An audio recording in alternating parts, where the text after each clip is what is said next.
കൃഷ്ണ ഗുരുവായൂരപ്പ ശരണം. പൊന്നുണ്ണിക്കണ്ണൻ്റെ ഉഷപൂജാലങ്കാരം രാവിലെ 4 മണിയോടുകൂടി മലർ നിവേദ്യം കഴിഞ്ഞ് ശ്രീകോവിൽ നട തുറന്നു. പൊന്നുണ്ണിക്കണ്ണനത് ആ ശ്രീരാത്ത് പുഞ്ചിരി തൂകി നിൽക്കണ്. നെയ്വിളക്കുകളെല്ലാം നിറഞ്ഞു കത്തണുണ്ട്. ആ ശോഭയിൽ പൊന്നുണ്ണിക്കണ്ണൻ്റെ പുഞ്ചിരി കാണാൻ എന്തൊരു ഭംഗിയാണെന്ന്. പൊന്നുണ്ണിക്കണ്ണൻ്റെ തിരുമുഖം ചന്ദനം ചാർത്തിയിട്ടുണ്ട്. നെറ്റിയിൽ ഒരു സ്വർണ്ണഗോപിക്കുറി അണിയിച്ചിട്ടുണ്ട്. ചെവിയിൽ മേൽക്കാതും കീഴ്ക്കാതും കുത്തിയിട്ടുണ്ട്. ഓരോ സ്വർണ്ണത്തിലകങ്ങൾ ചാർത്തിയിട്ടുണ്ട്. മാറത്ത് 5 സ്വർണ്ണത്തിലകങ്ങളെ കൊണ്ട് ഒരു സ്വർണ്ണമാല മാതിരി അണിയിച്ചിട്ടുണ്ട്. പൊന്നിൻ കിങ്ങിണി കെട്ടി പട്ടുകോണകമെടുത്തൊരു മെറൂൺ പട്ട് ഞൊറിഞ്ഞെടുത്തിട്ടുണ്ട്. കയ്യിൽ ഓടക്കുഴലുമുണ്ട്. സ്വർണ്ണ കിരീടം ചാർത്തി കിരീടത്തിന്മേൽ 3 തിരുമുടിമാലകളും 2 വലിയ വനമാലകളും ചാർത്തിയിരിക്കുന്നു. ആ പുഞ്ചിരി തൂകി നിൽക്കുന്ന ആ പൊന്നുണ്ണിക്കണ്ണനെ നട തുറന്ന സമയത്ത് എല്ലാ ഭക്തന്മാരും കണ്ടു. അവരുടെ മനസ്സിൽ ആഹ്ലാദത്തിൻ്റെ തിരമാലകളതാ അലയൊടിച്ചു. ആ പൊന്നുണ്ണിക്കണ്ണനെ അടുത്ത് കാണുവാനായി നാരായണനാമ മന്ത്രവും ചൊല്ലി അതാ കണ്ണൻ്റെ അടുത്തേക്ക് ഓടി ഓടി പോകുന്നു. ആ സോപാനപ്പടിയിൽ നിന്ന് കണ്ണനെ കൺകുളിർക്ക കണ്ട് കണ്ണൻ്റെ തൃക്കാൽക്കൽ വീണ് നമസ്കരിക്കണോ, പ്രാർത്ഥിക്കണോ. കണ്ണൻ്റെ അനുഗ്രഹം അവർക്കെല്ലാവർക്കും ഉണ്ടാകും. ആ പുഞ്ചിരി തൂകി നിൽക്കുന്ന നമ്മുടെ സച്ചിദാനന്ദക്കട്ടയെ നമുക്കും നമ്മുടെ മനസ്സിലേക്കൊന്ന് ആവാഹിച്ച് പ്രാർത്ഥിച്ചാലോ.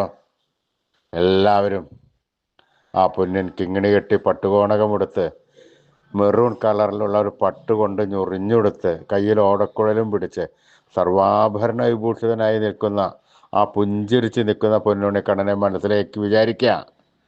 ഒരു നിമിഷം കണ്ണടച്ച് ആ രൂപം മനസ്സിലേക്ക് ആവാഹിച്ച് അവിടെ പ്രതിഷ്ഠിച്ച് ആ കണ്ണനുമായി കുറച്ച് നേരം സംവദിച്ച് ആ കണ്ണനൊന്ന് കൊഞ്ചിച്ച് ലാളിച്ച് ഒരു മുത്തം കൊടുത്ത് ആ കണ്ണൻ്റെ തൃക്കാൽക്കൽ വീണ് നമസ്കരിക്കാം, പ്രാർത്ഥിക്കാം.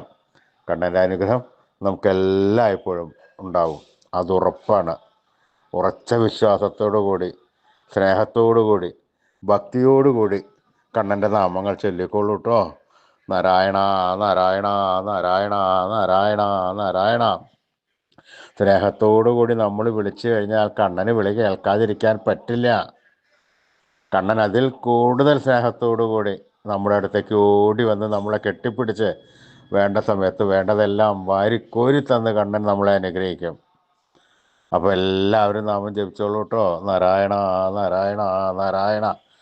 കൃഷ്ണായ വാസുദേവായ ഹരേ പരമാത്മനെ പ്രണതക്ലേശനാശായ ഗോവിന്ദായ നമോ നമഃ.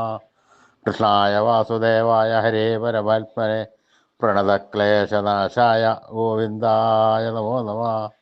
കൃഷ്ണായ വാസുദേവായ ഹരേ പരമാത്മനെ പ്രണതക്ലേശനാശായ ഗോവിന്ദായ നമോ നമഃ. അച്യുതാനന്ദ ഗോവിന്ദ അച്യുതാനന്ദ ഗോവിന്ദ അച്യുതാനന്ദ ഗോവിന്ദ. ഈ നാമത്രയ മന്ത്രം എല്ലാവരും ദിവസേന ഉപാസിക്കുക. കണ്ണൻ്റെ അനുഗ്രഹം നമുക്ക് എല്ലാവർക്കും ഉണ്ടാവും. ഈ മന്ത്രം ഉപാസിച്ചു കഴിഞ്ഞാൽ നമുക്ക് ആയുരാരോഗ്യ സൗഖ്യം, സർവ്വസമ്പൽ സമൃദ്ധി, സർവ്വ ഐശ്വര്യം, സന്തതി പരമ്പരകൾക്കെല്ലാം ശ്രേയസ് ഉണ്ടാകുന്നതാണ്. ഋഷീശ്വരന്മാർ തലമുറകൾ കൈമാറി തന്ന ഈ അമൂല്യനിധി ഈ കലികാലത്ത് ഉപാസിക്കുന്നത്, ജപിക്കുന്നത് അത്യുത്തമമാണ്. അതുകൊണ്ട് എല്ലാവരും ഈ നാമത്രയ മന്ത്രം ജപിക്കുക, നിത്യ ഉപാസനയിൽ ഉൾപ്പെടുത്തുക.